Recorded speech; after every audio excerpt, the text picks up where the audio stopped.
All right, guys, welcome back. Squarebody School number 3. We're not to the exam point yet, but we're going to get there. You guys are killing it. The comments are great. Everybody's real respectful. If you're not, you will get blocked. But we haven't had to do that, so that's really cool. We see a lot of channels, people get a little mouthy and, it gets out of control. We've had a really good following. We really appreciate the respect. We really appreciate all the warm welcoming. And again, we're not new to YouTube, but we're just finally actually taking the time to put a little effort in it. And our business model is changing also, so we have to always be changing.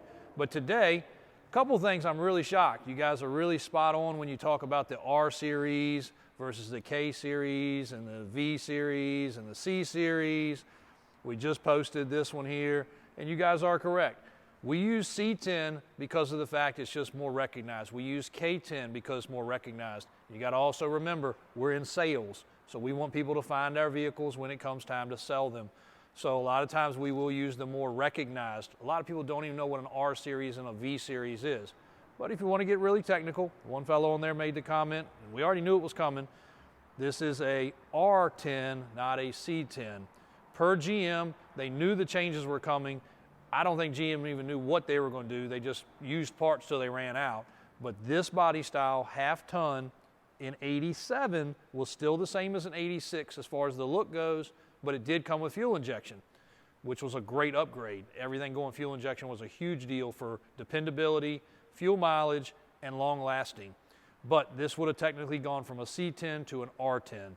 Nobody ever searches for an R10, so we're going to always call them a C10. In 88, and I meant to pull one of them over here, but in 88 it changed to what we consider an OBS. Not a Ford OBS, like we have several of, but a Chevy OBS. So it went rounded.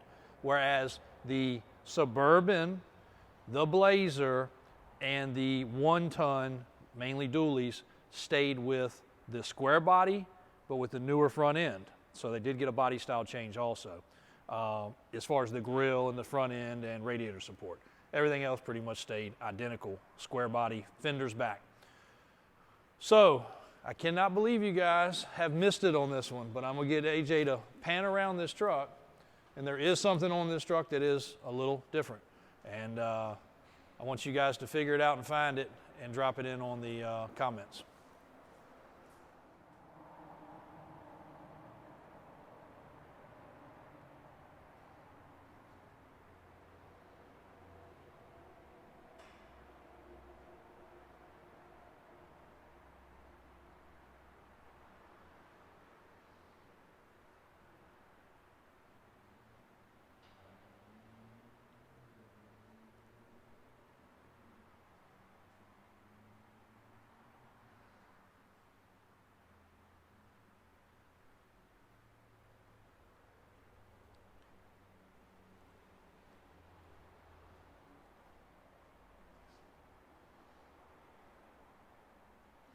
All right, I'm always spoiling these things. I'm not going to do it this time, but there is something on here that is extremely unusual and actually done wrong.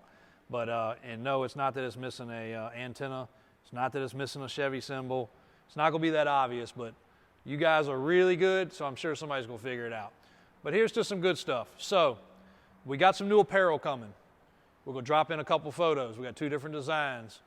A lot of y'all will be excited about one of them. It took us a lot of effort, and our t-shirt guy has crushed it on this one.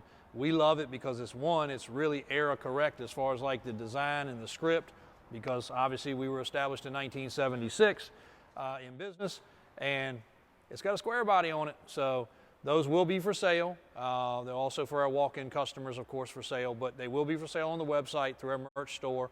Hopefully we can drop those photos in because we are really, really happy with that design. Also, somewhere around May 3rd or 4th, literally 30 days from now, we are going to unveil something that we have been working on, patenting, and everything is running really good. Daniel and Brian have been working tirelessly to get this done. It's pretty much square body specific, even though we're going to move towards the OBS design stuff too. Square body specific, 3 items that are going to be exclusive with us as far as our style design, and it is going to be crazy. Y'all are going to love it. You've been asking for this stuff. You're going to be able to buy it, and it is going to make your truck a dream come true no matter what size it is. And we're going to be at an event those dates with the family, and we're going to have quite a few of the personal trucks, a wide variety of them out there, and we're going to drop that content. So as long as we can get some Wi-Fi signal, stay tuned on that date right in there. That's a Friday or a Saturday, and we're going to have some cool content that you guys are going to really enjoy. And you'll get a chance to see a couple of the personal trucks that you do not get a chance to usually see, and depending on what else we get finished in the meantime, because we are going crazy at the shop, getting projects wrapped up. So we appreciate that. Definitely watch out for the merch. We've pretty much brought you guys videos on everything else in here, so not a whole lot of Squarebody School today. One thing we did have a customer, well, multiple customers asked, so I do want to touch on it real quick before I forget. As a matter of fact, if you're in Alaska, Anchorage area, and you're looking for a Squarebody, we've actually got a customer out there that's reached out, and I'd buy the truck, other than transportation from Alaska is not real fun, and my transporter's not looking to go that far. So we do have a Squarebody there that one of our customers has been a very faithful responder, commenter, actually texted me, and he's got a beautiful red Squarebody that he will sell. So if transportation wasn't an issue, that'd be a good one. But he brought up a good point, as well as we've had this question asked and messaged over and over and over and over and over. How do you guys sell these Squarebodies? I get on Craigslist, I get on Facebook, and I see what you guys try and how you try to advertise them and do them. And that's really your only option, unfortunately. I mean, you can put them on Auto Trader, you can put them on eBay, you can spend the money to do that. But the difference really is with us, one, the level of availability to customize them further. Everybody wants something different. If somebody wants that truck right there and they want 12 inches on it, we can do it. If somebody wants this truck with 6 inches on it, we can do it. If somebody wants that truck with 6 inches instead of 12 inches, we can do it. Most customers are not going to want to take it in their garage and deal with that kind of stuff. The other thing is, we do help with financing.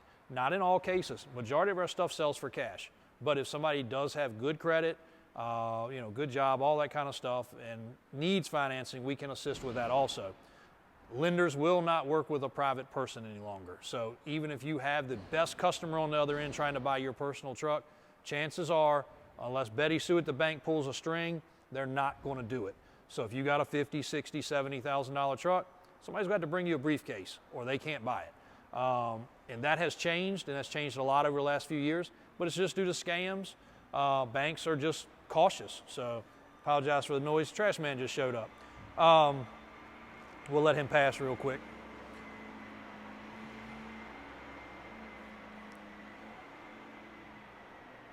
Cool. So the banking's a problem, scams are a problem, modifications of the truck are a problem, because don't get me wrong, if somebody's spending the big money, they want it exactly the way they want it. And like I said, I pay attention, I watch what's out there. You know, every now and then we do scoop something up off the internet. But even when a customer says, man, this is going to be the nicest Suburban you've ever bought, you're going to love it, it is great, I would drive it to California, I still bring it home. I don't ask questions. We load it on the truck, bring it home if it's a fair price. I can probably pick 40 things when I get it back here that are not awesome, that are not perfect. Door locks, windows, window regulators, keys don't work in the key switch, leaks, ball joints, wheel bearings, lights don't work. The list can go on and on and on. That's part of a used vehicle. We get it. But when somebody buys from us, they don't want to get that. So you'll notice in our description, just like this Suburban right here, we've got it priced at 20 grand. We want to keep it at 20 grand because that's a very, very fair price for this lifted Suburban. But when we checked it over, it did get noted that it needs ball joints, it needs tie rods. We already fixed the locks, we already fixed the windows, we already fixed the dome light, we already fixed all the bulbs, we already changed the oil, we already did all the nickel and dime little things. But ball joints and wheel bearings and tie rods, if we're going to do a crossover steering or something bigger with this truck, there's no need doing all that. So to keep it that price point, we got to say, look, here's what we know. We can finish that stuff. We can finish it tomorrow if somebody wants it. But we want to kind of leave it to where the upgrade is worthwhile. The other thing is, a lot of people do not represent their vehicle properly. Again, we've gone to look at stuff and the guy's had it for sale forever. And I go to show up and I'm like, I'm not going to insult the guy, but he's like, man, you wouldn't believe I have people come every day to look at it or call every day to look at it, but they just don't buy it. Well, it's because you got it priced at 20 grand, it's worth 10. You got it priced at 50 grand, it's worth 25. I'm not going to insult the person. It is what it is, but you know, a lot of people have pride in their truck and they say, oh, I've got a receipt full of receipts and a folder full of receipts and paper and documents. And again, if it's not the whole package, it's just not going to be the whole package. So again, a lot of guys even give us a little hate, like, how do you get something and sell it so quick? Well, again, just like that tan truck showed up just yesterday, and we put it in the shop with 3 sets of hands on it, and we did a unimaginable amount of stuff to it.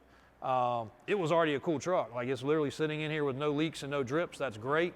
It's an LS. It's got nitrous, but it needs some wiring. It needed trim, some dings and dents, the doors adjusted. I mean, it just needed the typical things, which, like I said, we literally had 3 sets of hands working on it. Tailgate, some interior stuff, some under the hood stuff, changing the oil.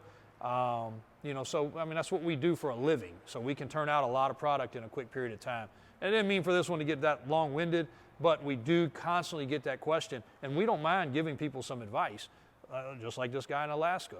You know, he's just too far away from everything. I'd buy the truck from him in a heartbeat and have it here. He actually has a really nice truck, which leads me to the other side of things.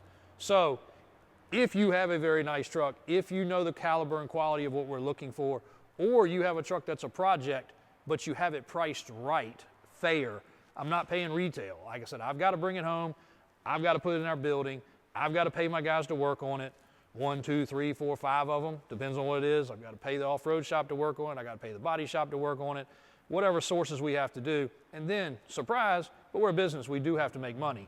But if you have something that you feel like is a fair deal, you don't want to deal with all the goofballs on the internet wanting to trade you a donkey, a horse, a scooter, and a bicycle for your vehicle, you can call me or text me. Text is best. I rarely am able to answer the phone.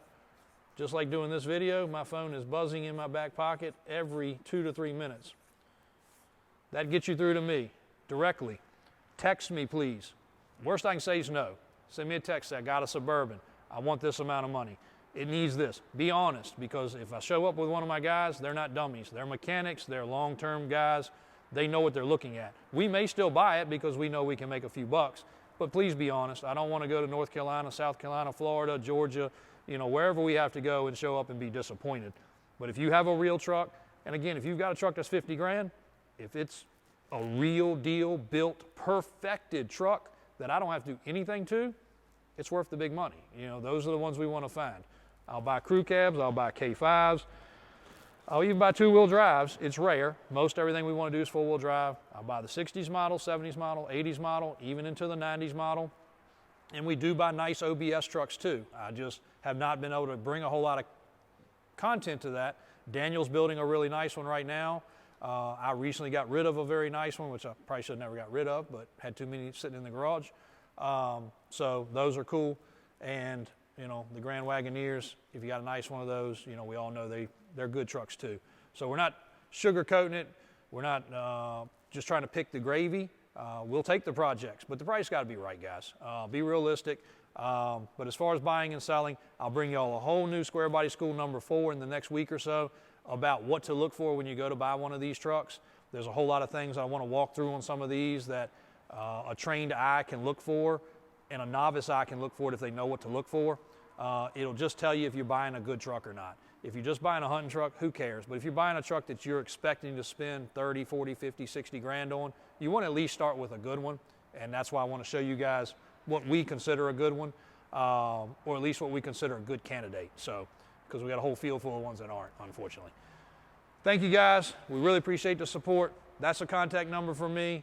Please use it wisely. And again, send the good, real stuff that's for sale.